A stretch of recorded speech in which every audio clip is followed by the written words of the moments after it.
Après la prédication, nous aurons un temps où nous allons nous réjouir aussi de ce que Jésus a donné sa vie sur la croix pour nous.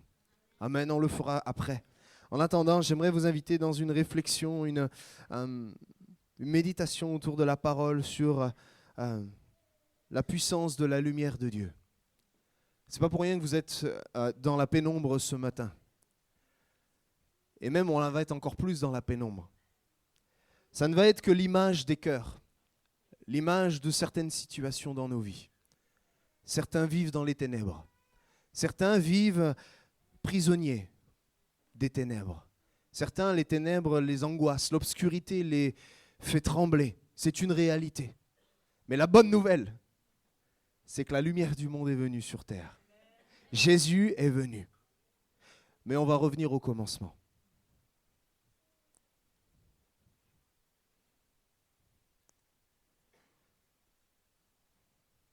La lumière est synonyme de vie.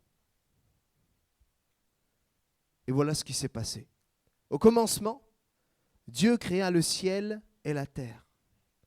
La terre n'était que chaos et vide. Il y avait des ténèbres à la surface de l'abîme et l'Esprit de Dieu planait au-dessus des eaux. Peut-être que c'est ton cas ce matin. Peut-être que ton monde à toi n'est que chaos et vide. Et les ténèbres sont à la surface de ta vie et tu ne vois rien d'autre que cet épais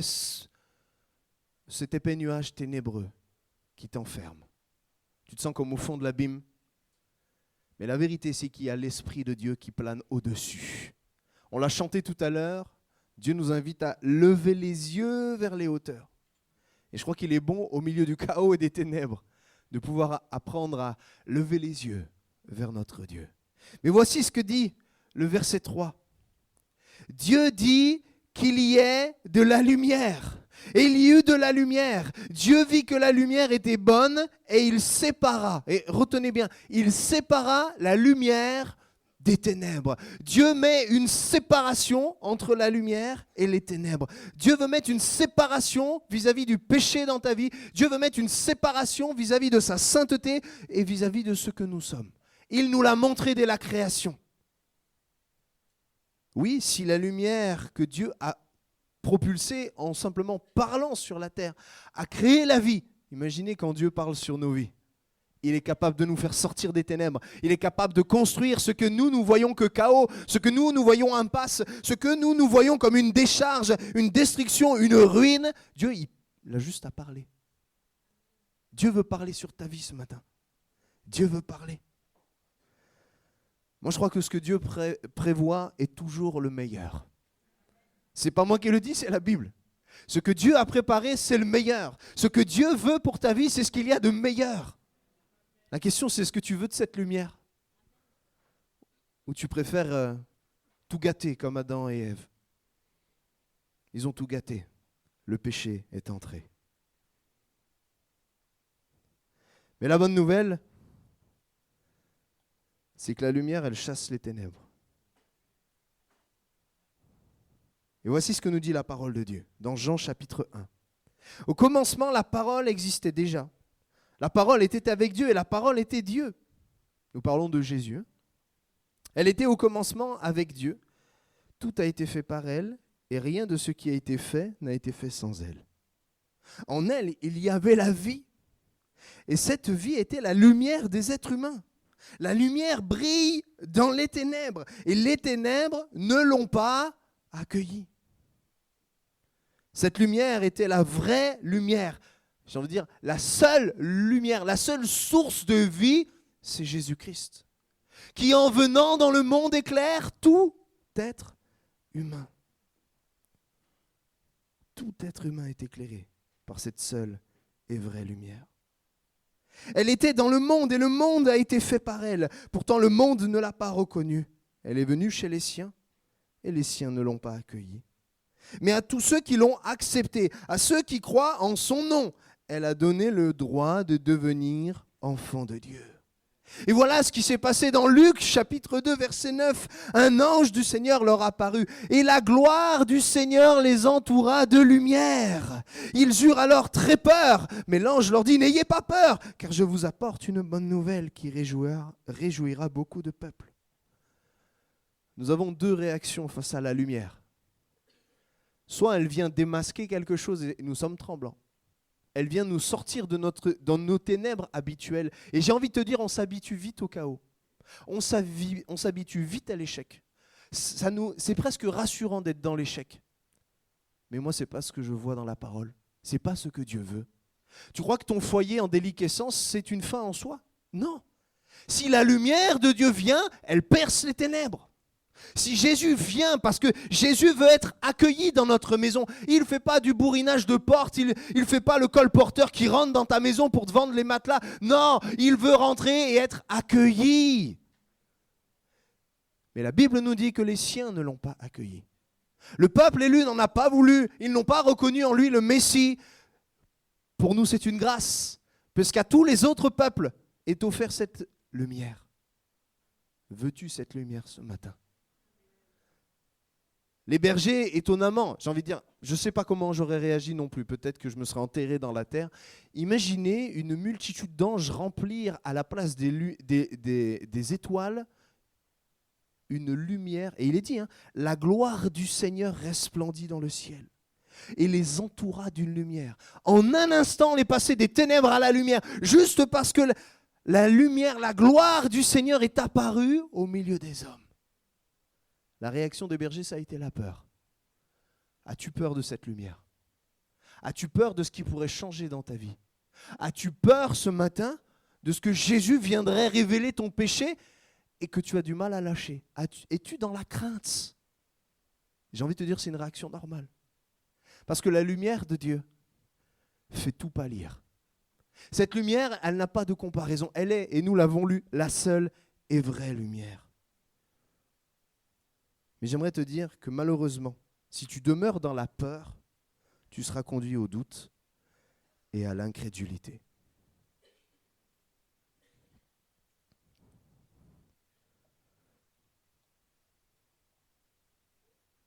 Vous savez quoi? La lumière, elle a plusieurs fonctions. On l'a vu, elle perce les ténèbres. Ça nous bouscule. Mais malheureusement, des fois, la lumière, elle nous éblouit. Ça gêne. On l'a à contresens. Elle vient nous piquer. Vous avez déjà eu ces pleins phares et puis la personne, elle n'a même pas réalisé qu'elle était en plein phare et là, vous vous êtes ébloui. Vous enchaînez les appels de phare en disant mais il va... Et puis vous laissez les pleins phares aussi pour faire tomber l'autre. Vous pouvez essayer avec Dieu. Sa lumière, elle nous éblouira toujours. Parce que sa lumière, elle vient nous gêner. Pourquoi? Pourquoi vous êtes gêné par cette lumière? Parce que, oui, déjà elle est puissante, ok, ça marche. Bon, quelle est la véritable raison d'une lumière qui nous éblouit? Parce qu'on lui fait face. Parce qu'on ne marche pas dans la même direction que la lumière. Nous nous opposons à la lumière de Dieu. C'est une réalité. Cette lumière qui nous éblouit, c'est la lumière du nom de Dieu. Parfois, Dieu vient mettre les pleins phares dans nos yeux en disant « Hey, tu t'es trompé d'itinéraire, fais demi-tour ». Est-ce qu'il ne serait pas temps pour toi, mon ami, de faire demi-tour? Lisons ensemble, Acte 9, verset 1. Quant à Saul, il respirait toujours la menace et le meurtre contre les disciples du Seigneur. Il se rendait chez le grand prêtre et lui demanda des lettres pour les synagogues de Damas, afin de pouvoir arrêter et amener à Jérusalem des partisans de cet enseignement qu'il trouverait, hommes ou femmes. Comme il était en chemin et qu'il approcha de Damas, tout à coup, une lumière resplendit. Cette lumière qui vient nous éblouir, cette lumière qui vient du ciel resplendit autour de lui. Qu'est-ce qui s'est passé? Il tomba par terre et entendit une voix lui dire « Saul, Saul, pourquoi me persécutes-tu » Peut-être ce matin, Dieu te met cette lumière dans les yeux et t'appelle par ton nom en disant « Mais pourquoi tu prends cet itinéraire ?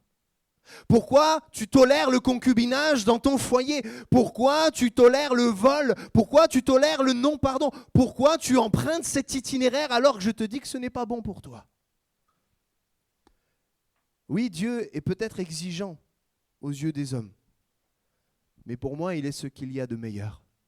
Et quand Dieu me dit non, je crois que je dois prêter attention et tendre l'oreille. Quand Dieu m'éblouit, c'est pour que je corrige ma trajectoire. Je ne sais pas quelle est la trajectoire de ta vie qui a besoin d'être corrigée. Peut-être que dans le domaine du pardon, tu as du mal.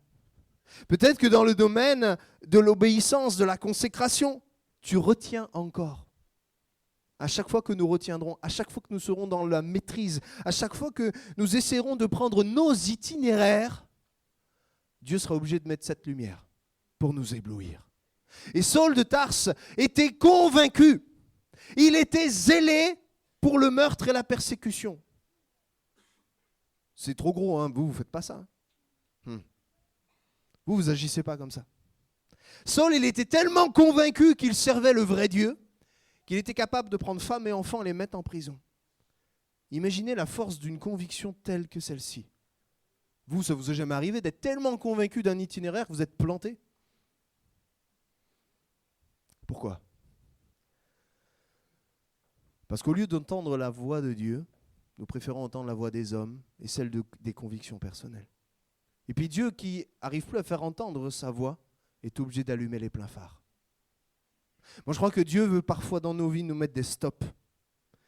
Il veut que cette lumière qui vient nous déstabiliser, nous faire tomber, c'est ce qui s'est passé pour l'apôtre Paul, enfin Saul de Tarse, et bien authentiquement, bien simplement, de tout son cœur, de toutes ses tripes, il va dire, mais qui es-tu, Seigneur? Et oui, il croyait servir Dieu sans l'avoir rencontré. Mais quelle folie!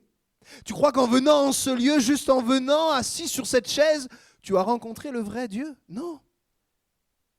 C'est même pas parce que c'est dans ce lieu que tu es que tu vas rencontrer le vrai Dieu. C'est est-ce que ton cœur est ouvert? Est-ce que tu vas te poser cette vraie question? Quel est ce Dieu qui m'éblouit? Quel est ce Dieu qui veut m'arrêter, me faire stop sur le chemin de ma folie pour me dire et se présenter, se révéler à moi? As-tu vécu cette révélation? Cette révélation personnelle où tu as pu poser les questions, mais qui es-tu, Seigneur? Et oui, quand on pose la question à quelqu'un, qui es-tu? C'est simplement parce que on ne le connaît pas. Voudrais-tu le rencontrer? Voudrais-tu accepter le nom de Dieu? Voudrais-tu ce matin prendre le meilleur des itinéraires? Parce que Dieu a prévu des projets de paix et non de malheur, afin d'offrir à ta vie, à ton foyer, à cette église, un avenir rempli d'espérance. La suite du verset de Jérémie 29, 11, 12 et 13 nous dit « Vous me chercherez, vous m'invoquerez, vous me prierez et vous prendrez le bon itinéraire. » Je paraphrase. À une condition. Si vous me cherchez de tout votre cœur. Voici ce qui s'est passé par la suite pour Saul de Tarse. Cette lumière, il va l'interroger. « Qui es-tu, Seigneur ?» Et le Seigneur dit « Moi, je suis Jésus, celui que tu persécutes. Adapte-le. Je suis Jésus, celui que tu ne suis pas. Je suis Jésus, celui que tu ne veux pas laisser mettre dans ta vie. Je suis Jésus, et Jésus te le dit, celui qui n'est pas devant toi dans l'itinéraire de ta vie. Jésus se présente à toi pour rectifier la trajectoire. Et le Seigneur lui dit, voilà, je suis Jésus, celui que tu persécutes. Mais Jésus ne nous laisse pas juste avec des interrogations. Il va dire à Saul de Tarse, lève-toi, entre dans la ville et on te dira ce que tu dois faire. Si Dieu veut nous parler personnellement, il nous a aussi donné une famille pour nous aiguiller. Et la famille de Dieu, elle est précieuse pour ça aussi. On a besoin de confronter nos directions. Je crois que quand un frère ou notre sœur vient nous dire, écoute, ce que tu fais, ça m'inquiète. Peut-être que Dieu l'envoie. Quand quelqu'un vient nous dire, fais gaffe, tu es dans le compromis, ou ça s'appelle le péché. Peut-être que Dieu l'envoie. Et au lieu de se vexer, au lieu de manifester notre susceptibilité si facile, si naturelle, peut-être questionnons le Seigneur. Peut-être que tu l'envoies pour me dire ce que je dois faire. Les hommes qui l'accompagnaient s'arrêtèrent, muets de stupeur. Ils entendaient bien la voix, mais ils ne voyaient personne. Saul se releva de terre. Malgré ses yeux ouverts, il ne voyait rien. On le prit par la main et on le conduisit à Damas. Quel est l'état de ta rétine maintenant? Que je m'amuse depuis tout à l'heure à faire des jours-nuits. Hein, des carreaux blancs, on ne voit plus trop. Hein? Je continue? Non, je vais arrêter.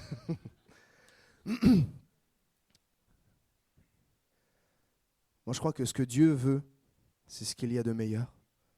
Voilà pourquoi il nous dira dans le psaume 119, verset 105, « Ta parole est une lampe à mes pieds, une lumière sur mon sentier. » Je prends la lampe et elle est là pour m'éclairer.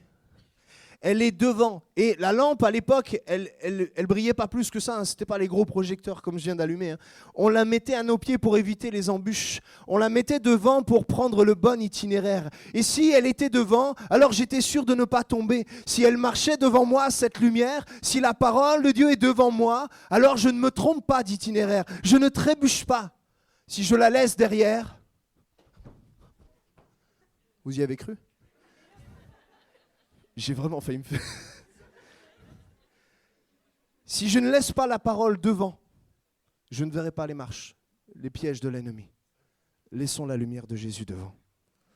Ésaïe 42, verset 16, et voici cette promesse pour ta vie.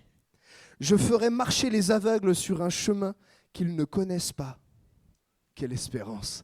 Seigneur, je suis tellement aveugle de ta destinée, tellement aveugle de tes projets. Je ne vois rien à long terme. Comment je fais? Je m'appuie sur la parole.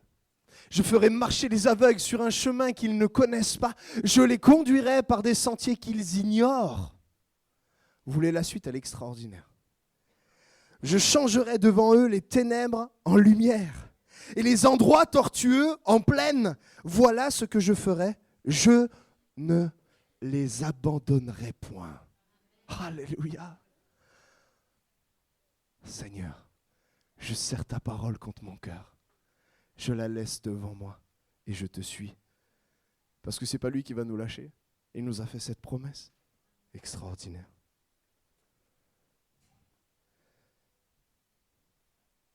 Mais comme moi, ça vous est tous arrivé de vous prendre les pieds dans le tapis? Non. Non. Il n'y a que moi qui me trompe. Et malheureusement, quand on se trompe, face à l'échec, soit on se relève parce qu'on a confiance en Dieu, soit on s'enterre dans la honte de l'échec.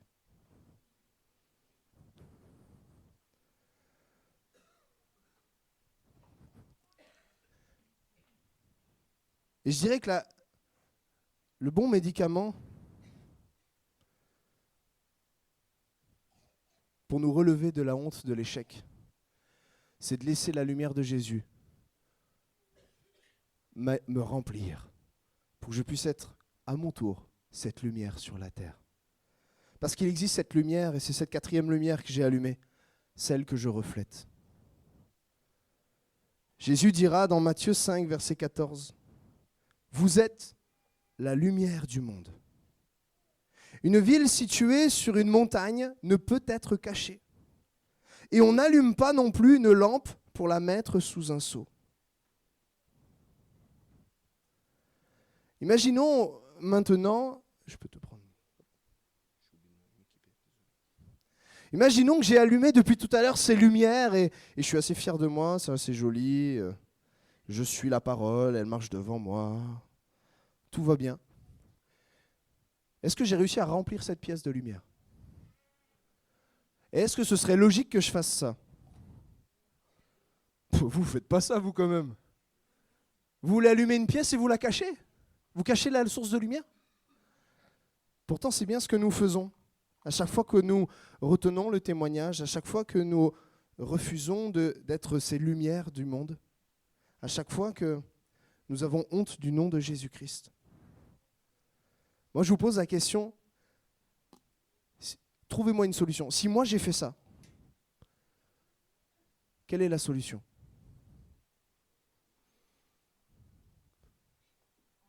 L'enlever. Mais ça, c'est ma lumière. Donc toi, tu viens me dire, à moi, enlève ôte le... Ok. Ok. Quelles sont les autres solutions? Moi, je suis un enfant de Dieu et tout ce que j'ai dit avant, je l'accomplis. Je laisse Dieu marcher devant moi. Mais parfois, la honte m'envahit et je cache la lumière de Dieu. Comment tu vas faire, mon frère, ma sœur, pour m'aider? Tu vas prier, ok. C'est tout?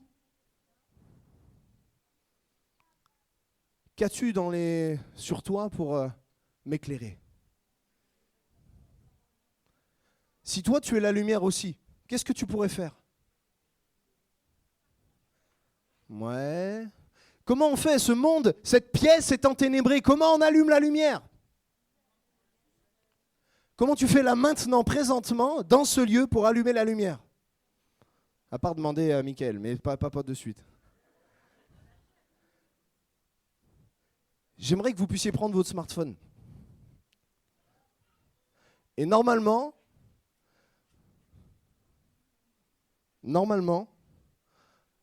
vous avez tous un petit flash.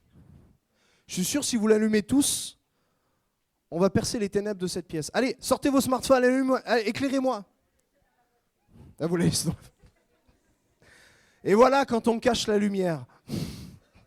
Dans la voiture, ça marche aussi. Regardez autour de vous. Les ténèbres commencent à être percées. Maintenant, tu as honte de l'évangile. Qu'est-ce que tu fais? Vas-y, cachez vos lampes maintenant. Où est l'église? Elle est où l'église? Montrez-la moi. Elle est où l'église? L'église fière du nom de Jésus-Christ. Où sont vos lampes? Où sont les lumières? Vous voyez la différence? Dans un monde enténébré, le monde n'a pas besoin d'une morale chrétienne. Le monde n'a pas besoin qu'on lui dise quoi faire. Le monde a besoin de toi. Ce monde a besoin de la lumière de Christ. Ce monde a besoin que tu ôtes le masque de la honte, que tu ôtes le masque de la sagesse humaine et que tu éclaires ce monde. C'est bon, on est retourné dans les ténèbres. Éclairez-moi cette pièce.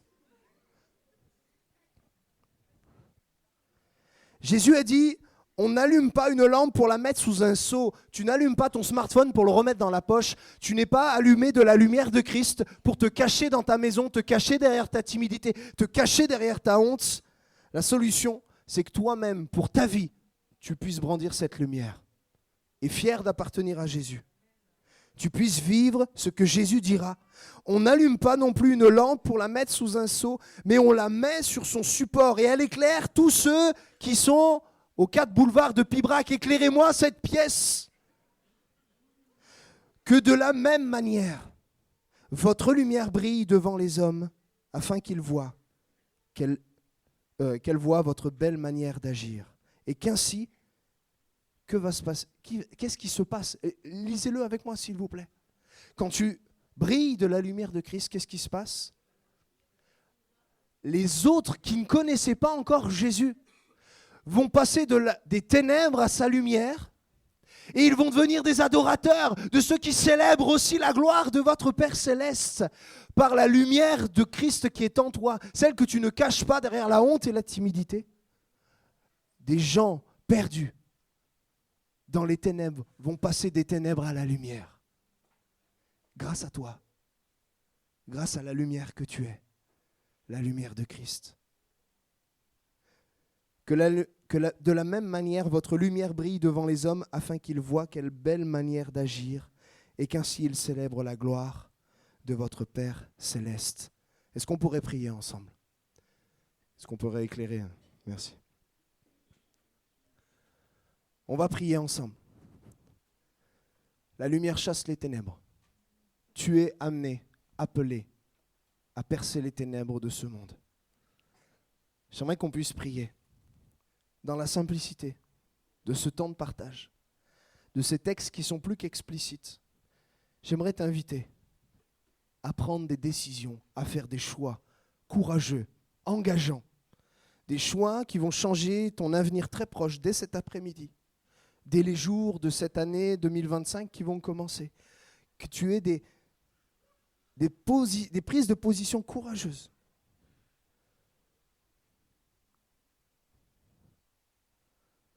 Mais avant tout ça, avant de prendre des décisions, il en est une qui s'impose à ton cœur. Celle de la lumière de la vie. J'aimerais faire un premier appel en invitant ceux qui n'ont pas du tout la lumière de Christ en eux, ceux qui n'ont pas fait la paix avec Jésus, à saisir la main du Sauveur, à laisser la lumière de Christ pénétrer dans les cœurs pour percer les ténèbres. Et alors qu'on a tous les yeux fermés, et j'invite tout le monde, que les enfants plus âgés puissent jouer le jeu de fermer les yeux, parce que c'est un temps intime. Et j'aimerais t'inviter, toi qui as entendu ce message, à saisir la main de Jésus. J'aimerais t'inviter, si tu le souhaites, et que je puisse prier pour toi, pour que le Seigneur perce la carapace de ton cœur. Si tu veux de Jésus comme sauveur, lève la main à ta chaise, là, juste devant, là, discrètement, tu lèves la main. Et cette main, tu la lèves vers le ciel, tu demandes à Jésus. C'est Jésus qui est ton sauveur, c'est Jésus la lumière, ce n'est pas un homme, ce n'est pas une religion, ce n'est pas un bâtiment, c'est Jésus qui sauve. As-tu fait la paix avec Jésus? Si ce n'est pas le cas et que tu as besoin de la lumière de Christ, lève ta main simplement. Et je prie pour toi. Une dernière fois, j'appelle quelqu'un peut-être qui résiste encore. Et je vais prier pour toi. Jésus, tu vois ces mains qui se lèvent vers toi. Tu vois ces hommes, ces femmes qui cherchent à quitter les ténèbres et à recevoir la vie au milieu du chaos. Là où ils ont construit quelque chose de chaotique. Seigneur, tu viens et quand tu parles, tu donnes la vie. Seigneur, alors maintenant que je te prie pour eux, tu viens par ton esprit les convaincre de péché. Et alors qu'ils sont convaincus, des mots simples sortent de leur bouche, ils te demandent pardon. Ils sont là en disant, Jésus, viens éclairer ma vie. Viens par ta lumière. Viens simplement dans ma vie. Fais cette prière, mon ami. C'est pour toi. Moi, je ne peux pas te sauver, mais Jésus, oui. Jésus, il perce ses ténèbres par sa lumière. Oh, Jésus. Jésus. Seigneur, maintenant, tu agis. Tu agis, Seigneur. Oh, Seigneur, tu agis. Oh, Jésus. Je voudrais faire un deuxième appel qui va englober les 3 autres lumières. J'aimerais t'inviter, peut-être toi qui marches à contresens, toi qui es lié par des choses ténébreuses, je vais t'inviter à confesser devant Dieu ton impuissance, confesser devant Dieu ton péché, demander à Dieu son aide et il va le faire. Et alors qu'on est dans ce temps de prière, c'est pour ta vie. Toi qui as besoin de recevoir l'aide du Saint-Esprit pour changer d'itinéraire, pour faire tomber les chaînes des liens de ce qui pourrait être ténébreux de ta vie, je vais t'inviter à te tenir debout devant ta chaise. Tu es là et on est ensemble dans la présence de Dieu. Nos yeux sont fermés. Toi qui as besoin de cette lumière qui corrige la trajectoire, toi qui as besoin de cette lumière qui vient percer les ténèbres, qui vient faire tomber les liens de l'ennemi, lève-toi, prends ta victoire. Personne ne te regarde si ce n'est Jésus. Moi-même, j'ai les yeux fermés. Maintenant, lève-toi, prends ta victoire. Oh, devant le Seigneur, c'est lui qui perce les ténèbres. C'est lui qui corrige la trajectoire. C'est lui aussi qui va te faire sortir de la honte. Église, toi qui as besoin de briller, peut-être que tu as le réflexe de mettre le smartphone dans la poche, cette lumière cachée. Tu as besoin, lève-toi. Jésus va t'aider maintenant. Son esprit est là. Il agit maintenant. Toi qui as besoin, il y a tant de besoins, mais la lumière vient résoudre toutes choses. Les ténèbres sont percées. Toi qui as besoin d'assurer ton témoignage, lève-toi. Le Saint-Esprit va t'inonder maintenant.